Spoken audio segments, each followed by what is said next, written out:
Saludos a todos los amigos, estudiantes de medicina, residentes en adiestramiento, cirujanos y público en general que tengan la oportunidad de ver esta entrevista que estamos realizando hoy al doctor José Raúl González Inclán, hoy 30 de enero del 2010.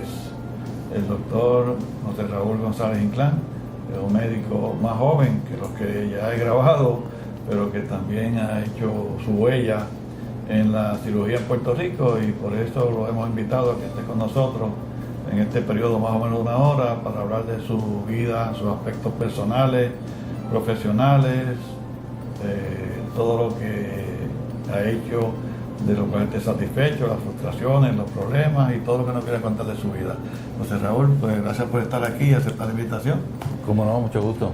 Como te expliqué, pues vamos a entrar primero sobre tu persona, dónde naciste, quiénes son tus padres, tus hermanos, tu esposa, tus hijos, y después entramos en los aspectos profesionales, donde estudiaste, de escuela superior, universidad, medicina, residencia y toda la ejecutoria profesional tuya a lo largo de tu vida. Así que vamos a preguntarte primero dónde naciste, tus papás, y sigue. Pues nací aquí en San Juan de Puerto Rico en 1947 y me casé en 1973 con Medibeth Rivera de Humacao y tuvimos dos hijos, un nene y una nena que nacieron en Boston mientras yo estaba en la residencia. En términos de los hermanos, pues tenía 5 hermanos, 3 varones y 2 mujeres. Uno de esos hermanos murió del corazón a los 44 años, aunque era atleta y el único flaco de los González Inclán. Sí. Y mis papás son el doctor González Justi, que yo llevo el nombre de él, José Raúl, y Carmina Inclán. Mi papá era también de aquí de San Juan, mi mamá es de Cagua. ¿Y estudiaste escuela superior? ¿Dónde? Bueno, estudié en San Ignacio, en 7º, 8º y 9º grado, y en una escuela que se llama Phillips Academy, que está en Andover, Massachusetts, 10, 11 y 12. Escuela superior. Entonces me gradué de esa escuela y fui a colegio en Harvard y después a escuela de medicina en Harvard también. ¿Terminaste colegio qué año? Terminé colegio en el 1968. 68. Y escuela de medicina en el 72. En Harvard también. En Harvard también. Entonces decidí estudiar cirugía, que aunque parece obvio, porque siendo mi papá cirujano, todo el mundo decía que yo iba a ser cirujano. Pero yo no pensaba que iba a ser cirujano. De hecho, yo no pensaba que ir a escuela de medicina hasta el último año de colegio. Pero estando en escuela de medicina en Harvard, pues decidí estudiar cirugía y me cogieron en el hospital que yo quería ir, que es el Massachusetts General Hospital, en Boston, y ahí hice una residencia de 5 años de cirugía, del 72 al 77. Allá tenían un sistema de tener lo que han llamado un super chief. En realidad era una persona que era miembro de la facultad y por un año dirigía uno de los servicios del Mass General, que se llamaban el East, era uno, y el West era el otro. Pues a mí me escogió el jefe de cirugía del Mass General, que es el doctor Gerald Austin, para que hiciera ese año como jefe del East. Así que yo acabé en cirugía en junio del 77, vine a Puerto Rico por 6 meses y trabajé en el hospital de veteranos con el doctor Amadeo, y regresé para hacer este año extra de enero a diciembre del 78. Cuando acabé, me vine para Puerto Rico, a la plaza que ya tenía en el hospital de veteranos, y ahí empezó la batalla de conseguir la licencia. En aquellos entonces, pues uno tenía que hacer un año de servicio público para la licencia, yo trabajaba en veteranos con mi licencia de Massachusetts.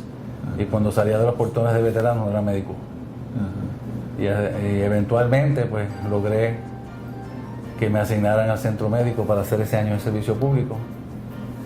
Y el trabajo en veterano no te lo convalidaban para el servicio público. No. Traté todas esas maniobras y ninguna funcionó. Sí.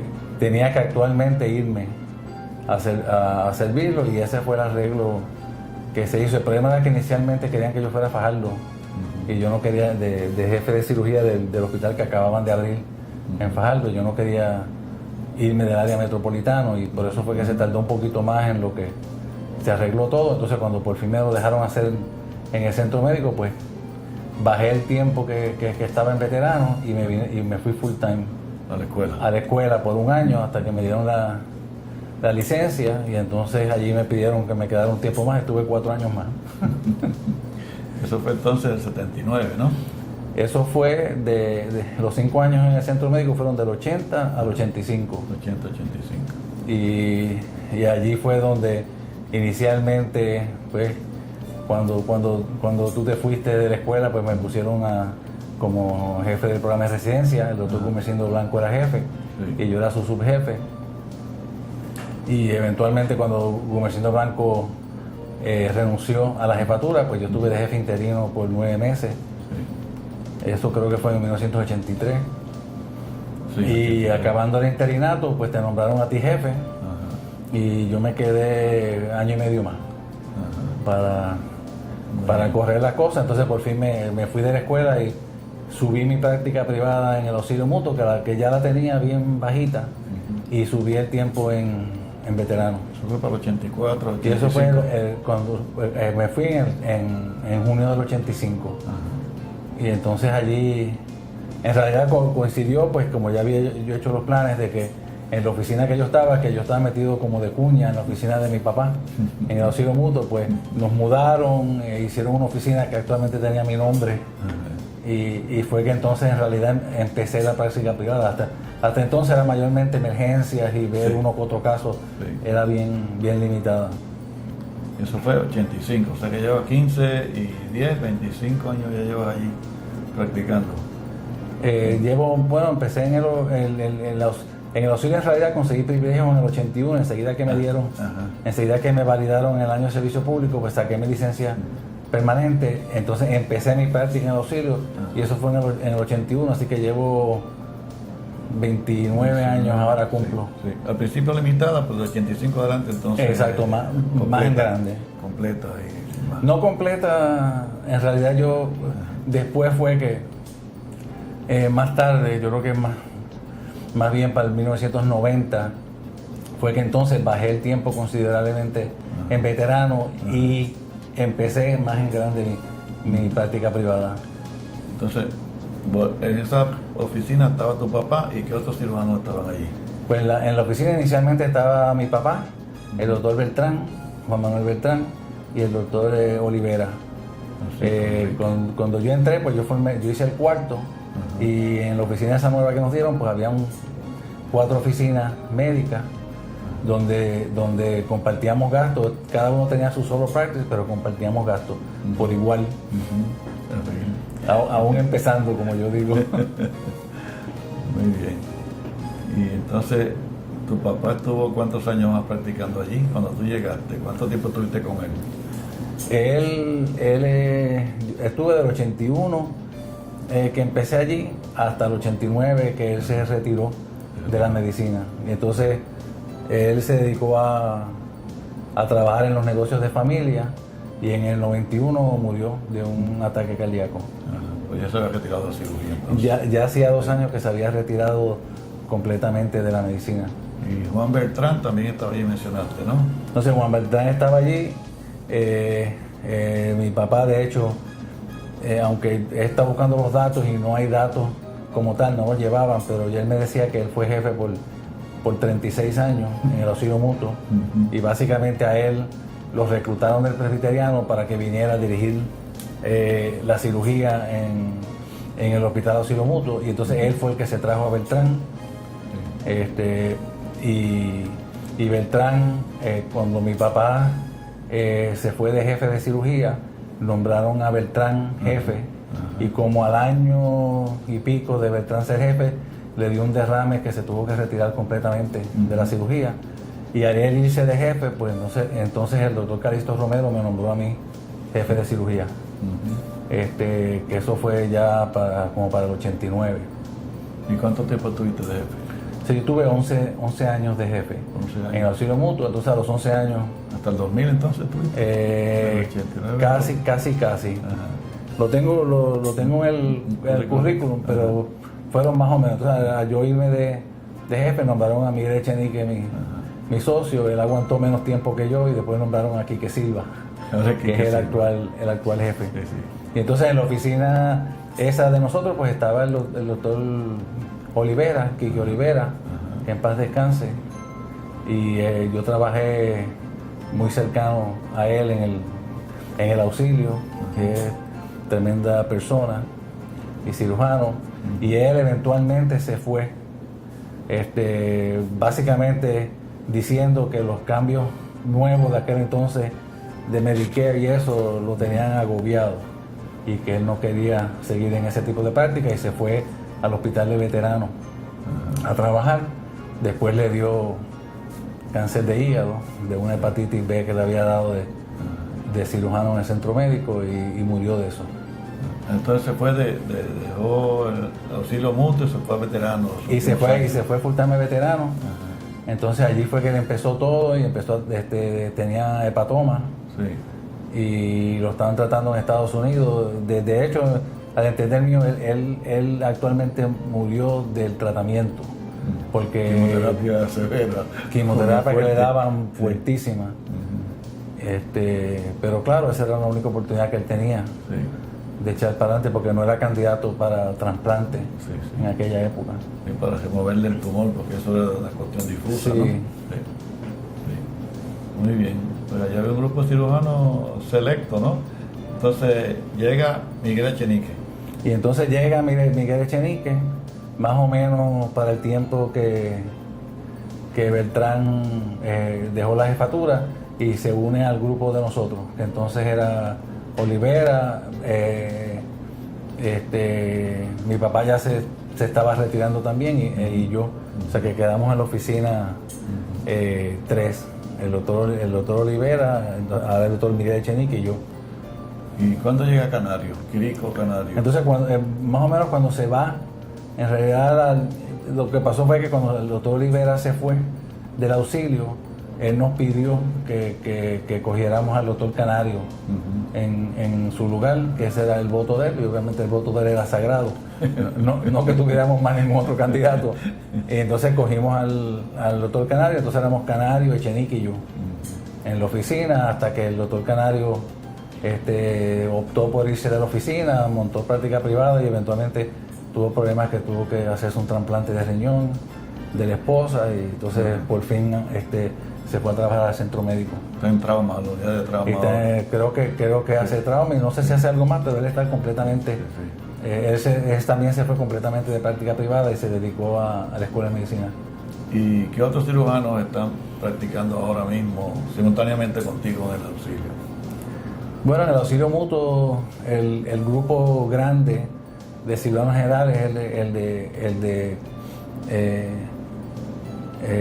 el de Iturregui y Silva, Chago Iturregui y Quique Silva, que ellos inicialmente tenían su práctica en el Atorrey Community, se mudaron para auxilio, entonces reclutaron a otros cirujanos, el doctor Edwin Torres y el doctor Manuel Anguita, y de hecho el hijo de Chago Iturregui vino también. Ellos tenían un grupo que yo diría que era el que hacía la mayoría de la cirugía en general en el auxilio. ¿Eran 5 entonces? Eran 5. Ahora el Iturregui hijo se fue para Estados Unidos, creo que Arizona, y el grupo se rompió, y se quedaron Silva y Iturregui juntos de nuevo, y el doctor Anguita y el doctor Edwin Torres están por su cuenta. Pero en un momento dado, yo diría que como por 10 años, ellos eran los que movían los casos allí, especialmente que ellos hacían todo lo que tenía que ver con los renales, que hay ¿verdad? El grupo de Santiago del PIN de trasplante renal y el grupo de renal en auxilio es bien grande y genera muchos pacientes para diferentes tipos quirúrgicos, y ellos y el grupo de Santiago del PIN y Zulma González obviamente eran los dos que hacían toda la cirugía de las fístulas, los renales, Clinton, exacto, todas esas cosas. Clinton. Porque nosotros, el grupo de nosotros nunca hizo eso. O sea, nosotros siempre tuvimos aparte. Yo de hecho al principio hacía de todo queriendo decir cirugía periferovascular y cirugía torácica. Y más o menos para el 1992, 93, opté que a mí lo que me gustaba era cirugía general y no eso, y dejé de hacer por completo cirugía vascular, cirugía torácica, excepto porque todavía hago cositas que hacía antes como marcapasos. Es una de las cosas que me quedé haciendo, pero el grueso de ese tipo de cirugía la dejé de hacer, y siempre insistí que aunque yo hacía periferovascular, lo de los renales no lo iba a hacer, y que lo hacía todo el otro grupo. Y ahora mismo está también un grupo de cardiovascular allí, ¿no? Ahora, sí, poquito a poquito han expandiendo. Yo diría que lo grande que pasó allí, que empezó en el tiempo que yo era jefe, era la cirugía, traer cirugía cardiovascular de auxilio, que eso fue una batalla campal. Y por fin consiguieron al doctor Juan José Hernández Maldonado para dirigir eso, y él hace la cirugía cardíaca. Lo que nosotros siempre habíamos pensado es que hubiera cirugía cardiovascular limitada en el hospital para atender las emergencias, para hacer lo que se tenía que hacer, pero no dejarlo ponerse enorme y comerse el resto de... Sí, como un programa grande. Como un programa grande, así que siempre se ha mantenido relativamente pequeño. No sé, después de eso, por un tiempo, atrajeron los cirujanos plásticos y ahora se fueron, porque eso todo depende del costo, lo que le van a cobrar al paciente. Cuando suben los costos, pues... Y la economía está mala, pues, y la economía está mala, se van. Y más recientemente yo diría que el grupo grande es el grupo de los Solís, ¿verdad? Los hermanos Solís. Los hermanos Solís, haciendo cirugía grande, mayormente de hígado y de páncreas. Y a ellos le hicieron unas salas de operaciones nuevas también, así que tienen una práctica bastante activa. El hospital ha crecido inmensamente en los últimos años, ¿no? Digo, la nueva y la está nueva. Pero, exacto, poco a poco ha ido creciendo, haciendo pisos nuevos que llegaron a ser una torre de pisos nuevos, los cuales de hecho no los han usado todos. Y poco a poco, ¿verdad?, expandiéndose a cubrir más y más de lo que se necesita como hospital. Y yo diría que el hospital, que fue una vez un hospital de socios que venían con su maletita para quedarse un weekend, a ser el hospital privado más grande de Puerto Rico, con muchas facilidades. Y yo diría, ¿verdad?, que el impulso, de hecho, el impulso de mi papá, cuando, ¿verdad?, por esta entrevista yo empecé a pensar qué mérito tiene mi papá en el tiempo que llevó allí, y yo diría que el mérito mayor fue el empujar la expansión del hospital, que vieran más allá del plan de socios y de tratar de reclutar la mejor gente disponible para trabajar, para tener un equipo de trabajo sólido. Ese fue en realidad la meta de él. Al principio el hospital era exclusivamente para varones, ¿no? Y eso cuando eran los socios y bien atrás, en realidad no me acuerdo cuándo fue que empezaron a coger mujeres, pero eran socios, varones, y de hecho uno de los incentivos económicos eran que cuando tú atendías a los socios, que básicamente lo estabas haciendo de gratis, pues te traían la esposa y los hijos como pacientes privados para tú operar. Eso eventualmente se acabó todo cuando el plan de socios expandió a cubrir todas estas personas. Sí. Ese hospital lleva muchos años fundado, ¿no? Para el 1898 yo estaba ahí, ¿no?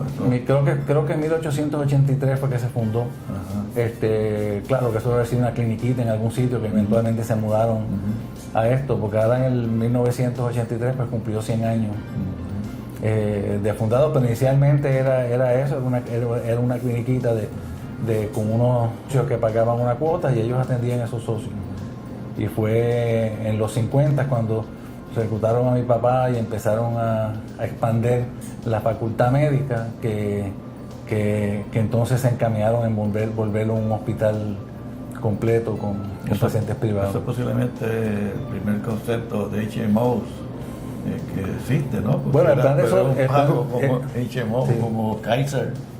El plan de socios en sí,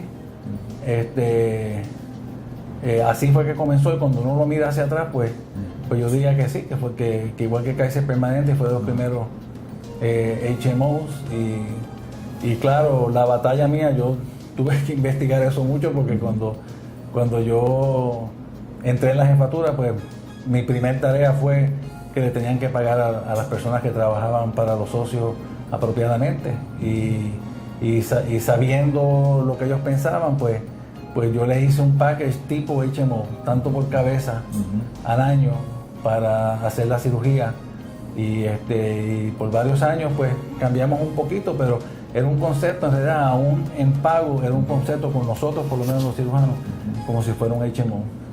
Y al resto del personal, internistas y otro tipo de médicos. No, ellos se quedaron como los famosos asalariados, que le pagaban un salario al año, y hacían tantas clínicas, que le pagaban tanto por tantas clínicas.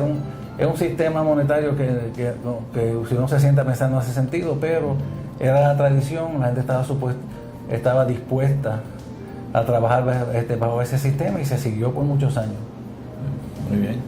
Mira, te voy a preguntar, José Raúl, en la escuela de medicina tú estuviste cuando Gumersindo Blanco de jefe, ¿no? Mayormente, ¿no? Exacto, del 80 al 85. Ajá, y un poquito conmigo. ¿Qué me tienes que contar de don Gumersindo Blanco? ¿Cómo fue tu relación de amistad con don Gumersindo? Bueno, lo conocí cuando solicité para la escuela, y inicialmente cuando lo vi, lo que mi impresión era que él era un poquito como que separado, o sea, que en vez de uno ir allá y decirle qué bueno, qué entrenamiento tú tienes, te estamos buscando, él no era así. Él era bien pausado, pues si tú quieres venir acá, pues veremos, porque hay muchos problemas, que si la ley cual, que si la ley tanto, que si el dinero. Falta de recursos. Con la falta de recursos que había, o sea, que eso era real, ¿verdad? Pero claro, cuando uno va como aspirante y te presenta una persona, tú no quieres oír de los problemas. Tú quieres saber lo bueno del sistema y qué vas a hacer. Y trabajando con él, él era una persona brillante, que yo fui a su casa y tenía sus pinturas allí, un pintor buenísimo. Y obviamente amaba el centro médico. Él había trabajado allí antes, y en realidad, ¿verdad?, había que tenerle amor al centro médico para quedarse allí un tiempo, y él se quedó, y él peleó, y él hizo, y por fin decidió que se iba a ir, y ahí fue donde entonces se fue, y hubieron las grandes peleas con el doctor Enrique Márquez, y etcétera, ¿verdad? Que tratamos en aquel entonces, cuando me nombraron a mi jefe interino, pues estaba el doctor Pedro Rosselló, lo nombraron jefe del hospital pediátrico, y estaba el doctor Gumersindo Blanco haciendo la cirugía cardíaca pediátrica que antes hacía Márquez. Márquez me pidió que lo pusiera en cirugía general, porque él no quería hacer más nenes. Y era un tiempo donde en realidad era mucho sufrimiento, porque no se podía armonizar a la gente. Mucha disputa, y por más que tú decías, mira, si es que estamos todos para lo mismo, y es cuestión de organizarnos, ¿verdad?, para echar eso para adelante. Y obviamente querían que yo me quedara como jefe. Y por lo menos desde el punto de vista mía personal, pues ahí fue donde yo dije, no más como Durán.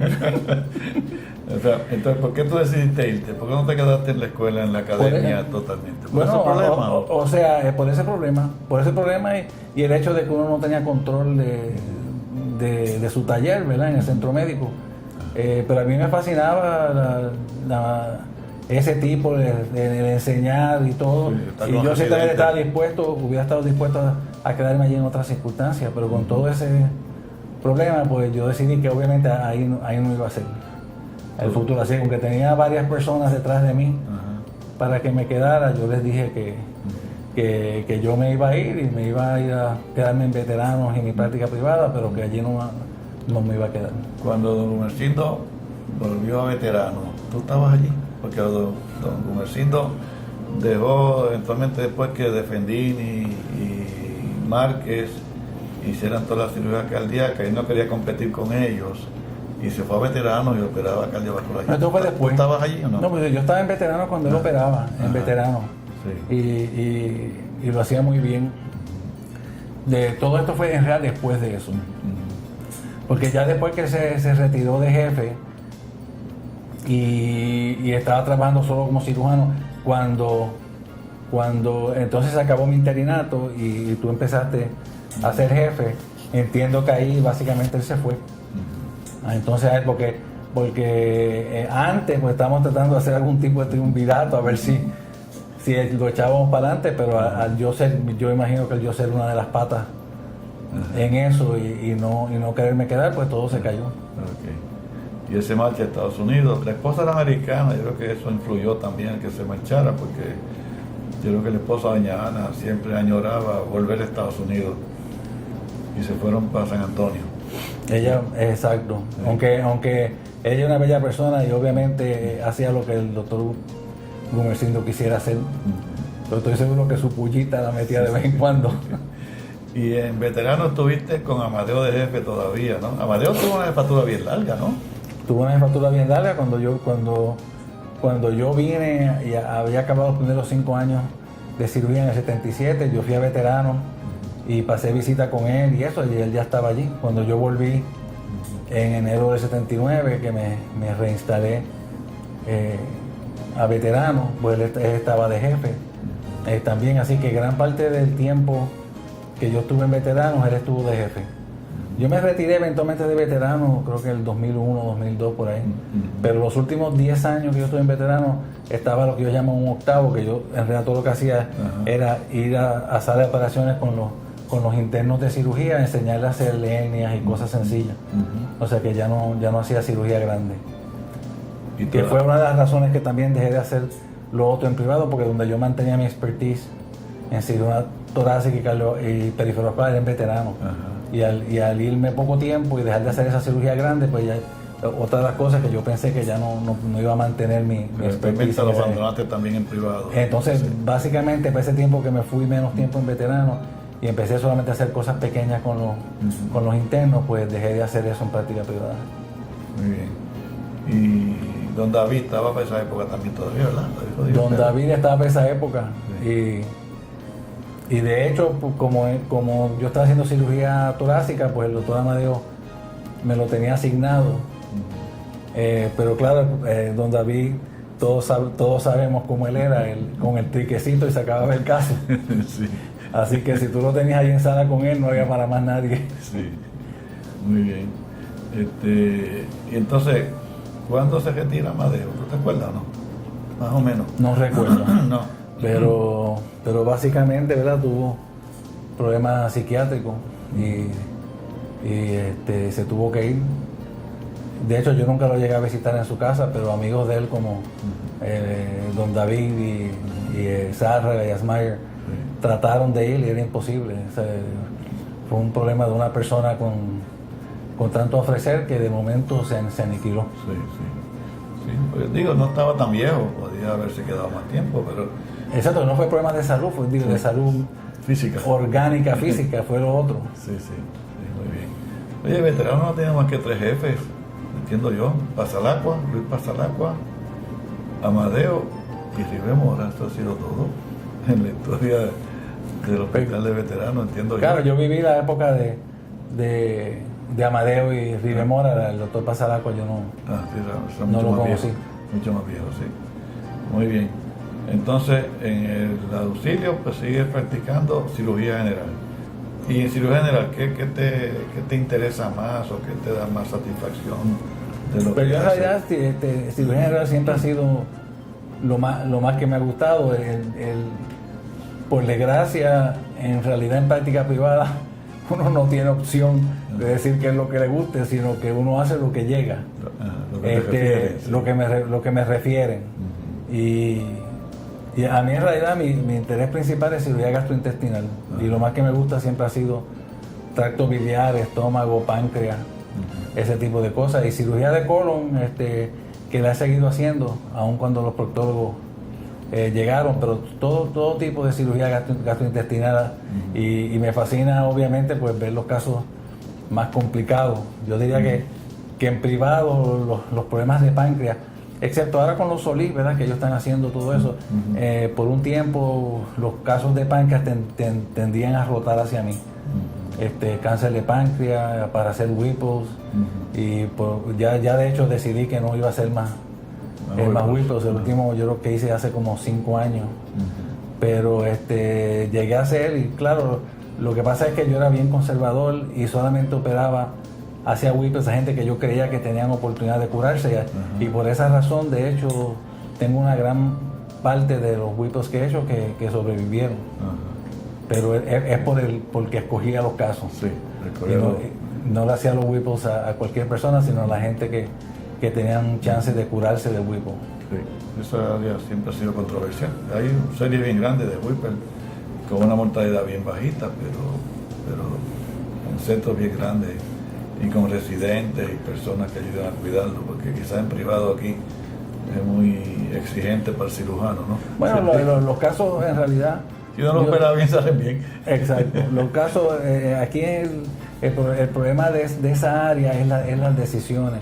Y no solamente las decisiones, sino que tú hablas con los pacientes y la familia y entras y tú le haces a quien tú crees que amerita. Entonces, cada vez que no se lo hacía, eso era un revolú con la familia terrible, que te miraban como que si tú eras el malo porque no quisiste hacerlo. Era una área bien problemática en ese sentido. Y en ese sentido, pues no...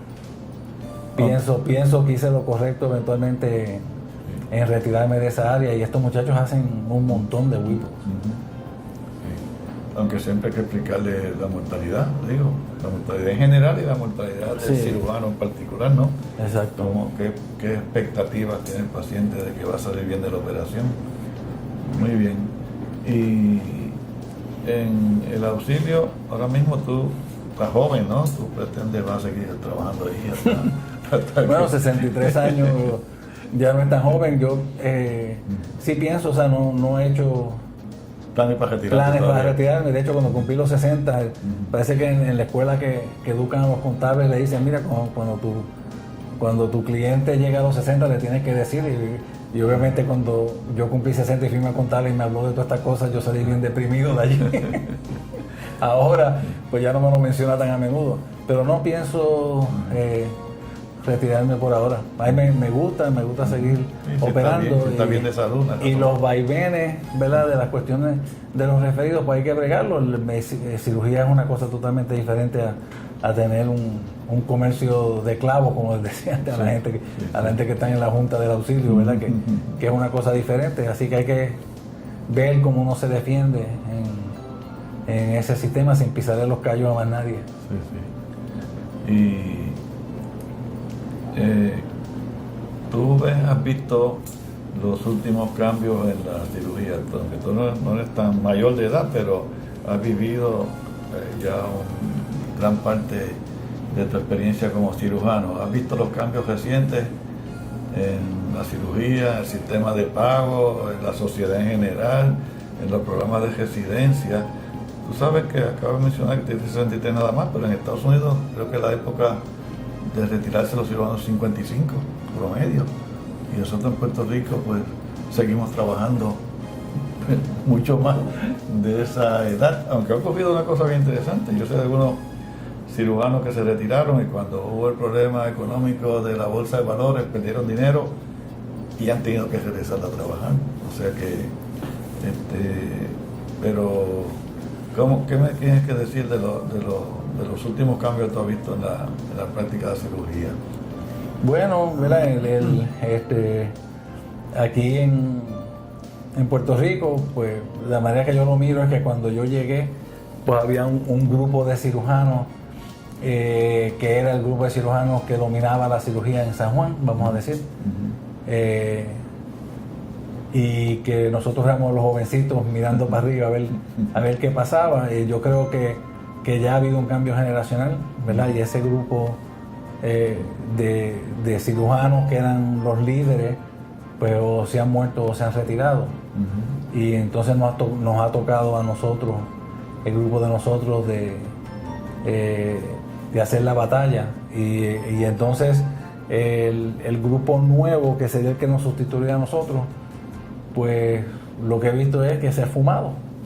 Se ha fumado porque no quieren estudiar cirugía general, porque se van a otras especialidades, porque se van de Puerto Rico, y en realidad, de momento, aquí está uno en el grupo que está ahora supuestamente liderando los cirujanos generales. Los de arriba ya no están y los de abajo se desaparecieron. Así que a mí me preocupa en términos, ¿verdad?, de lo que va a pasar en Puerto Rico, en que no va a haber quien nos reemplace. En cirugía, digo, eso no me toca a mí, ¿verdad? Porque, y yo diría que lo otro es que el grupo de nosotros, en el que está el doctor Lojo, el doctor Suárez Domingo y yo, y Quique Silva y Turregui, más o menos en esa categoría, pues probablemente tienen más probabilidad de llegar a un punto y retirarse, opuesto al grupo antes de nosotros, que se morían con las botas puestas. O sea que eso es otra cosa que ha cambiado. Y eso pues agudizaría el problema todavía más, porque si el grupo de nosotros se retira, sí, pues entonces sí que va a haber una crisis grande, ¿verdad? Yo pues no, en realidad no estoy metido en eso, no estoy en ningún comité, no he participado de eso, lo veo como problema, y en realidad no tengo solución, excepto de tratar de decir que se tienen que corregir los problemas que están ahuyentando a los muchachos, ¿verdad? Pero yo no veo voluntad política para hacer eso. Es una situación que tiene muchos factores detrimentales en contra de que se resuelva. Porque tú sabes que además que queda una residencia, la de la Universidad de Puerto Rico. Exacto. Eso es bueno. Eso yo no lo veo tanto como malo, porque se estaba produce 5 difundiendo. residentes nada más. Pero posiblemente haya que crear otra escuela, otro programa. Yo no sé si la Escuela de Medicina de Ponce, que tiene otros programas, era la más adecuada para desarrollar un programa de cirugía, aunque las exigencias de los Residency Committee son cada vez mayores y te van a pedir muchas cosas que a veces no se pueden cumplir aquí, con las limitaciones económicas de otra índole, pero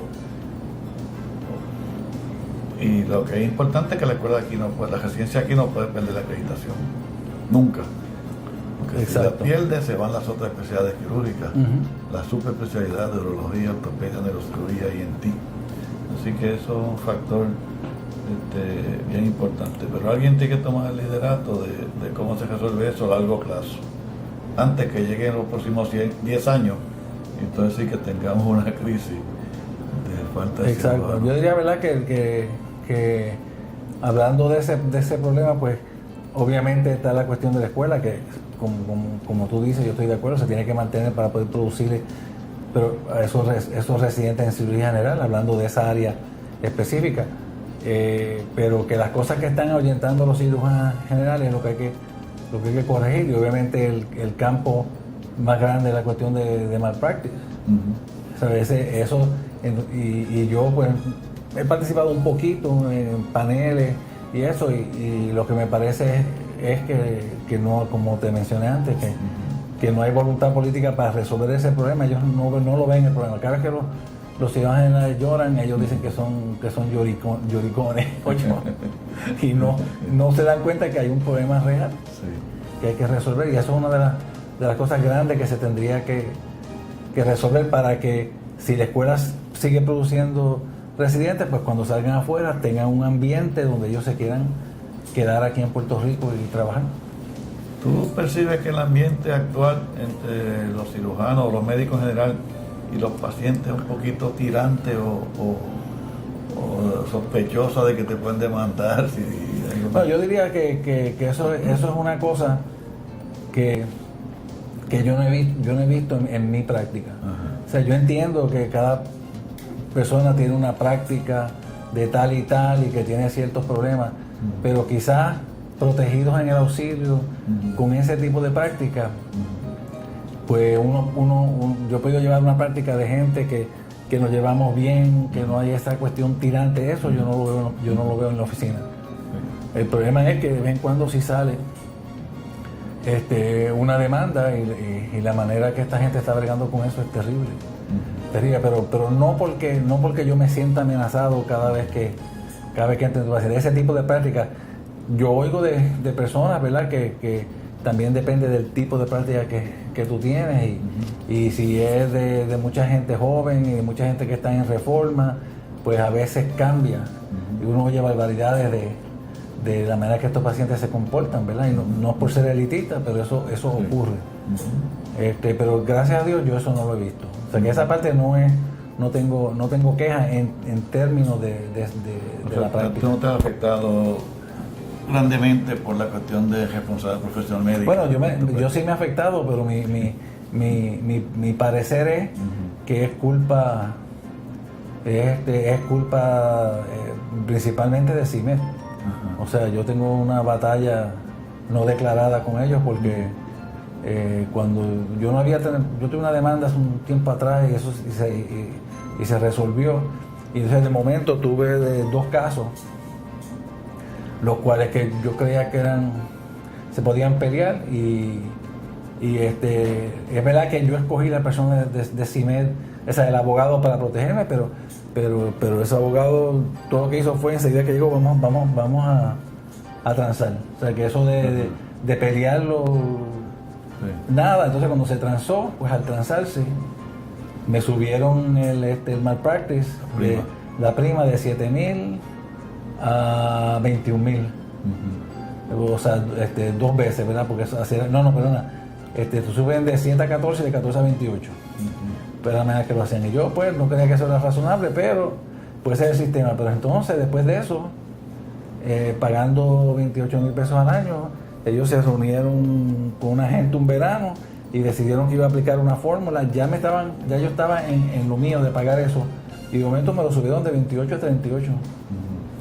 Y yo peleé, yo escribí a la oficina de comisionado de seguros y me dijeron, eso es así. Yo, nuestro colegio, que de hecho la jefa nunca ni me contestó ni me quiso recibir. Y yo pues me rendí y dije, lo único que voy a hacer es que yo no voy a bregar con ¿Estás pagando ahora esa cantidad? No, entonces eso lo pagué por no sé si fueron 4 o 5 años.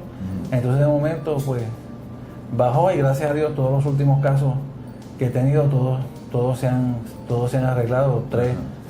Las 3 demandas en el resto del tiempo, las 3 han sido dismissed. Así que desestimado por razones. Desestimado, incluyendo una de que un médico del auxilio me puso, ¿verdad? Que eso en realidad fue problemática. El doctor Garrido me demandó por 15 millones.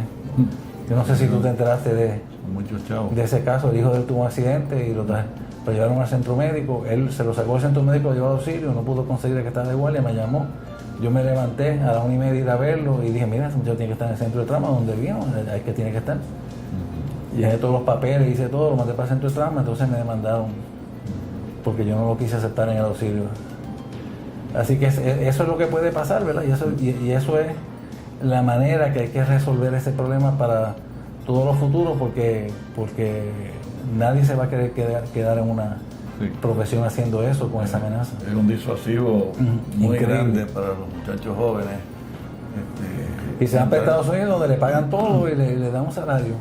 Si algunos se van asalariados a Estados Unidos, le cubren el seguro de responsabilidad profesional y se quedan por allá.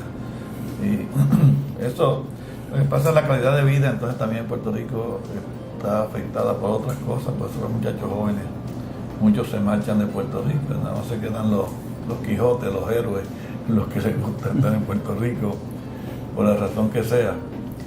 ¿Y qué tú haces de hobby? ¿Qué tú te dedicas para mantenerte mentalmente saludable, por lo menos? Bueno, de hobby, pues obviamente toda mi vida lo más que me ha gustado hacer es jugar tenis. Que yo de muchacho, cuando tenía 13 años, fui campeón de Puerto Rico de 13 y 15 de sencillos y dobles, y después jugué en colegio tenis, y de hecho nuestro equipo ganamos 2 de los 3 años ganamos el Ivy League, y el último año yo era capitán del equipo, y he seguido jugando tenis. Entonces cuando estaba en Estados Unidos jugué squash también, que es un juego que se puede jugar en los trópicos, pero es muy difícil jugarlo caliente, así que yo aquí básicamente no lo jugué. Pero ¿Hay sitios para jugarlo aquí? En la YMCA. Sí. La YMCA. Y empecé a jugar y de hecho llegué a ser campeón nacional junior de Estados Unidos. Cuando tenía 17 años, cuando tenía 18 años lo gané 2 años corridos. Y entonces jugué del equipo de Harvard, ganamos el Ivy League los 3 años.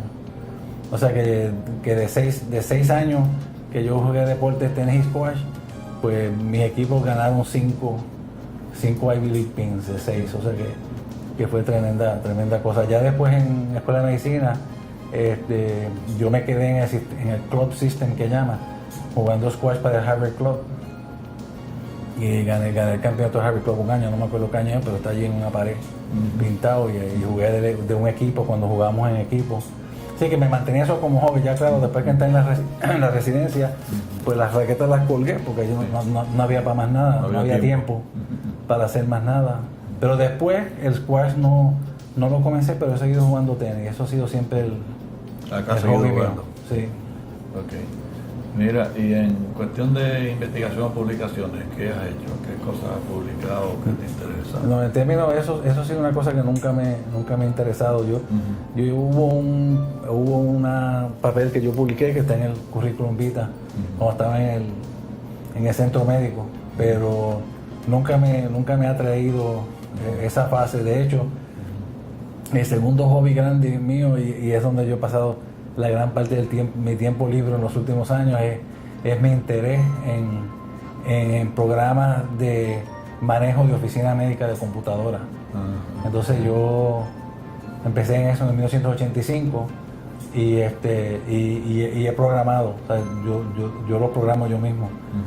Y ahora mismo el que estamos usando en la oficina, que tiene récord electrónico y todo lo último, pues yo lo programé, lo llevamos usando en la oficina ya. Bueno, siempre en la oficina han usado el programa que yo hago, obviamente, porque yo soy el que lo mantengo, pero el último grande lo empezamos hace como 2 años. Y llevamos ahora casi 1 año de hacer récord electrónico. O sea, el paciente, desde hace 1 año en la oficina, el doctor Miguel Echenique y yo, si viene el paciente, el récord que se entra es electrónico. No hay papel en absoluto. Y entonces, ahora recientemente, empecé a los viejos cambiarlos electrónicos, pues eso es un trabajo enorme, obviamente. Se van llegando, y uno lo que hace es que hace los nuevos, y entonces ahora los viejos vienen y los... Viene el seguimiento, entonces... Escaneo el récord en papel que tenemos, lo entramos y lo metemos todo y se bota el récord. Así que eso ha sido en grande, y obviamente pues por muchos años estuve bregando en la oficina para ver cómo trabajaba, si había problemas. Entonces ahora actualmente lo hice para poder comercializarlo y hablé con una casa de computadoras para que ellas sean los que se ocupen de instalarlo y darle mantenimiento, porque yo empecé un poquito por mi cuenta y me di cuenta que me iba a comer la vida si trataba yo de hacerlo solo. Pero mercadearlo para otros médicos. Para venderse a otros médicos. Sí, porque esa es la exigencia ahora del gobierno federal, ¿no? Que para el 14, para el 2014 se ve en electrónico, pero es bien, ¿verdad? Yo que llevo mucho tiempo, tú te das cuenta enseguida del problema que existe en mercadearlo, ¿verdad? Y el problema que existe en mercadearlo es que el que es computer sabe y sabe de computadora ya tiene uno hace tiempo porque se dedicó, y el que no sabe le tiene pánico. Pánico, se cree que le van a quitar la vida si se lo ponen en la oficina, y que no va, y que va a perder chavos y que no va a poder cobrar, así que es difícil, y hoy en día ahora con la depresión, ¿verdad?, tener que desembolsar el dinero para el gobierno federal creo que va a tener una creo que asignada ellos para que van inicialmente. Vamos a ver, pero ese obviamente en términos de tiempo, y todavía yo tengo quizás, pues como yo llevo mucho tiempo en esto, el programa nuevo lo tengo en oficina y yo se lo instalé a un cardiólogo en Arecibo, que le estoy dando mantenimiento, y tengo como 5 o 6 oficinas viejas de otro programa más inicial, y a eso yo le doy mantenimiento también. O sea que tengo un grupito ahí que tengo que aplicarme. para seguir dándole seguimiento a cómo Sí. está funcionando. Eso está bien, fíjate, una cosa. O sea, cuando llegue el paciente, tú haces todo a máquina, el historial y todo. Cuando llega el paciente a la oficina, ¿verdad? Él el famoso registro con la muchacha, y le hacemos llenar un papel, él llena ese papel, la muchacha entonces entra ese récord a la computadora y como es un network, ya cuando él entra en mi oficina, ya yo tengo esa información que él entró y con su número de récord en la oficina, entonces yo escaneo cualquier cosa que él traiga, si él tiene un sonograma que enseña piedra en la vesícula, Sí, sí. eso, escaneo el registro que le acaban de hacer y entonces tengo un programa que es básicamente un historial físico completo, que es el récord y le voy preguntando y lo voy examinando, o sea, tú lo llenas completo y cuando acaba, pues el récord, no hay duda que cuando tú te obligas a hacer eso, el récord que tiene en la oficina es mucho más completo que lo que había antes. Nosotros tenemos un tarjetero y llevamos 2 o 3 cositas, pero eso no es completo. Ahora te obliga a preguntarle a las alergias, a las medicinas, los problemas, y lo tienes ahí. Y si alguna vez necesitas hacerlo, pues lo printeas y lo sometes como historial y físico a Y los tienes un área de backup, como se llama, para si se te borra eso o algo. Exacto. No, eso es bien importante. Yo tengo, quizá lo más importante hoy en día es tener el internet backup, ¿verdad? Porque tú puedes tener 1000 backup en la oficina, se quema la oficina, lo pierdes todo. Sí, Si tienes exacto. internet backup, se puede caer al océano Puerto Rico y todavía lo Sí. tienes. Así que tengo backup para 3 o 4 de las diferentes computadoras, porque el red de computadoras en mi oficina es como de 7. Está el file server, que es el cerebro, entonces hay 6 más. Y obviamente a 2 o 3 de ellas tengo backups completos, entonces tengo uno al internet. Sí. Pero como tú dices, eso va a cambiar porque los médicos viejos que no saben nada de computadora, pues a un momento se van a retirar o se van a morir. Entonces los muchachos jóvenes que desde la escuela de medicina están exigiendo ahora Están que enseñando. tienen que tener computadora, que tienen que saber esto y lo otro, pues Vamos a ver. eventualmente va a ser más fácil instalarlo en las oficinas de los médicos más jóvenes que están practicando. Y por eso el gobierno federal ha puesto eso en etapas, poquito a poco, Sí. en lo que Es se va cuestión de adaptando. realidad, Sí. no es tan complicado, pero yo entiendo que la gente que no sabe de computadora pues se asusta. Pero Sí. si tú lo tienes puesto en la oficina, después que lo tienes trabajando bien, es una delicia. Y eso de que el paciente viene, no tiene que buscar récord, tú prendes la computadora y ahí está toda la información del paciente Sí. en la computadora, a tu disposición. Entonces yo el sistema que tengo, que lo pongas a otras personas, que los casos de cirugía, yo los dicto un sistema de dictado y el dictado me manda por email una copia de eso, y eso yo lo tengo en lo que yo llamo el file de imágenes de esa paciente. Sí. La patología me mandan el email en patología con PDF, los PDF, y yo tengo la patología, la cirugía, todo lo tengo en una database de imágenes que puedo sacarlo ahí, lo puedo printear si quiero, como sea. Eventualmente el paciente va a tener un stick con ese récord. Dice, algo que se implanta. Sí. No, que él tenga un USB, que él tenga su récord. Entonces, si tú le colocas en tu computadora y le das al paciente el récord tuyo, que él puede ir a cualquier doctor y coger todo el mundo y va eso toda yo la no- información ahí. yo Creo no que infor- eventualmente va a ser así. Yo no lo he pensado, pero ciertamente en términos de lo que tú hablas, ¿verdad? Si tú te pones a sentar sobre el récord electrónico y a leer sobre el récord electrónico, el problema es que el récord electrónico, entre comillas, envuelve muchas diferentes fases, que no son todas iguales, ¿verdad? Una parte del récord electrónico es el hospital, porque el hospital obviamente es una cosa enorme porque tienen que digitalizar todas esas formas, todo lo tienen que digitalizar, así que es mucho más difícil para el hospital récord electrónico. En la oficina no es tan difícil, ellos tienen un historial físico electrónico y básicamente un database de imágenes para escanear o guardar todo lo que pertenece al paciente, y no es tan difícil. Y en patología importante o extraña, también lo puedes fotografiar y escanearlo y todo. Si saca un tumor, una cosa. Tú estás hablando ahora de los slides, eso de la minilla. Sí. Todo eso se puede hacer, pero eso obviamente es mucho más allá y coge mucho más tiempo y tienes que tener más storage. Pero los reportes son fáciles de poner. Y entonces el último, la cuestión de récord electrónico, está la cuestión de las recetas electrónicas, que yo fui a una conferencia recientemente y básicamente el problema receta electrónica es que no han pasado la legislación apropiada en Puerto Rico para poder tener receta electrónica. Tú puedes comprar el programa, pero el programa lo que hace es generarte la receta. Cuando eso esté aprobado, va a ser que tú vienes allí, usas el programa, generas la receta va por internet a la farmacia, se la preparan y cuando el paciente vaya ya la receta está lista. Eso es receta electrónica, eso todavía no se puede hacer en Puerto Rico. Sí. Y por último está el récord electrónico de esta gente que piensan en poner chips debajo de la piel a la gente para que tenga esa es una personalizada que tú lo tengas de alguna manera disponible para que se guarde esa información, y eso yo creo que está mucho más en el futuro. Es para mí ahora mismo un pipe dream de gente que le gusta pensar en ciencia sin ficción y eso, ¿verdad?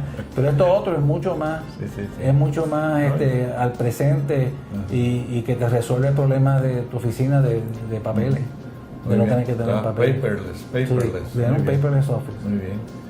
Mira, José Raúl, y los hijos tuyos, que se me escapó, no sé si me dijiste, ¿qué estudiaron tus muchachos? Bueno, tengo dos hijos, que los dos nacieron en Boston cuando yo estaba allá en la residencia. Y tienen, ahora el mes que viene cumple 35, el hijo mío mayor, la otra tiene 33 para 34. Y mi hijo es ingeniero, ninguno de los dos. Yo siempre digo a las personas que con el revolú que ellos ven en la casa de los más rasos y no ven la parte buena de tratar a los médicos, nadie ve la medicina. Y ninguno de los dos estudia medicina. Mi hijo estudió ingeniería en Cornell y hizo un máster en Computer Chip Design y eventualmente trabajó para Lucent, la compañía que era Bell Research Labs en Computer Chip Design en Lucent. Entonces decidió estudiar un MBA en Boston, que lo hizo en BU. Y cuando se graduó se fue a trabajar a Merck, en la base de ellos en White House Station en Nueva Jersey, pero de financiero, no de ingeniero. O sea que trabaja para Merck de financiero. Y mi hija es artista gráfica y lo que hace es tiene un negocio de vender pantallas y collares y la cosa de ella es ella va a Bali cada 2 o 3 años a comprar las cosas, porque hoy en día la única manera que tú puedes vender barato ahí es comprar barato. Y la gente se va allá a China y a Hong Kong y a Bali a comprarle en masa para entonces vender. ¿Y ya tienes nietos todavía? Y no tengo nietos. Todavía no. Mi hija no se ha casado y mi hijo ahora se está divorciando de su esposa, así que creo que va a ser buen tiempo. Muy bien, va a ser un abuelo mucho más tarde. Sí. Muy bien, José Raúl. Nos queda un minuto. ¿Qué más quieres decirme que no me has contado? Yo creo que ya. De tu vida o del futuro. La reforma de salud, ¿le ves problemas aquí como todo el mundo? ¿O tú crees que se va a arreglar lo que va a coger aquí? Bueno, yo en eso soy bien conservador, ¿verdad? Y para mí la base de todo lo que tiene que ver con salud es si tú piensas que la salud es un derecho o es un privilegio. Para mí la salud es un privilegio. Y desde que yo fui a la primera inauguración de Pedro Rosselló, en el que él dijo, la salud es un derecho, yo me viré a mi esposa y le dije, ahí nos fuimos por el mismo risco. Porque entonces, si tú consideras que es un derecho, pues entonces tienes que legislar para que todo el mundo tenga un plan de salud. Y no es que yo creo que eso sea malo, y no es que yo creo que la gente que no tiene acceso a salud, pues lo deben eliminar y votar y echarle un zafacón. Pero todo cambia y entonces los recursos que están envueltos son demasiados, que eso es lo que le está pasando en Estados Unidos a Obamacare. ¿Sabe? El problema no es que ellos no tienen buena voluntad de cambiar eso, el problema es que honestamente no hay los chavos para hacer lo que ellos quieren.